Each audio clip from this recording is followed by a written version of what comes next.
Étrange guirlande de Noël dans la rue Richelieu à Paris. Ces décorations et sapins ont été réalisés à partir de déchets plastiques. On appelle ça le recycle art. Rencontre avec l'initiateur du projet.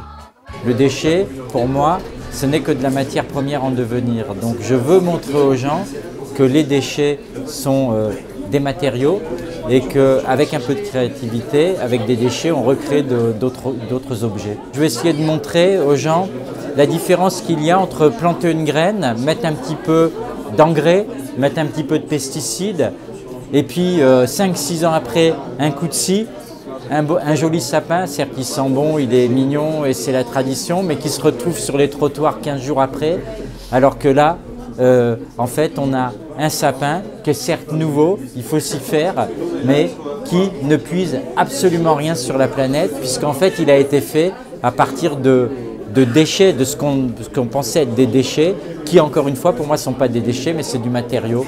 Voilà, donc on a quoi? On fait un gros cadeau à la planète. 2, 3.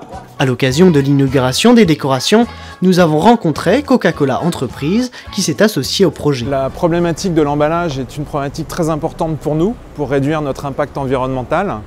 Et donc pour cela, nous avons deux grandes stratégies. Une stratégie industrielle qui consiste tout d'abord à faire de l'éco-conception, c'est-à-dire à mettre sur le marché des emballages qui consomment toujours moins de ressources.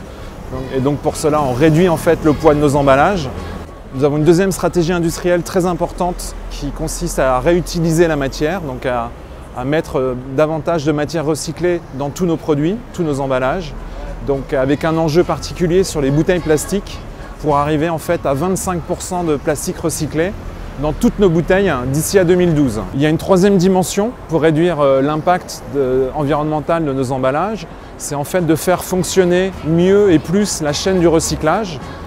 Et pour cela, nous avons besoin de nous adresser aux consommateurs et en fait, c'est le sens des opérations que nous montons. Par exemple, ici avec Fabrice Pelletier, pour mettre en scène des sapins de Noël avec des bouteilles plastiques. Les décorations sont accompagnées de panneaux explicatifs sur le recyclage. Les pancartes qui ont été mises dans la rue sont des pancartes éducatives qui permettent aux citoyens, mais aussi aux touristes, parce qu'il y a beaucoup de touristes qui regardent ça, de comprendre en fait ce qu'on fait avec une bouteille. On peut faire des chaises, on peut reproduire d'autres choses. Donc c'est véritablement des pancartes éducatives pour donner du sens à la démarche de tri.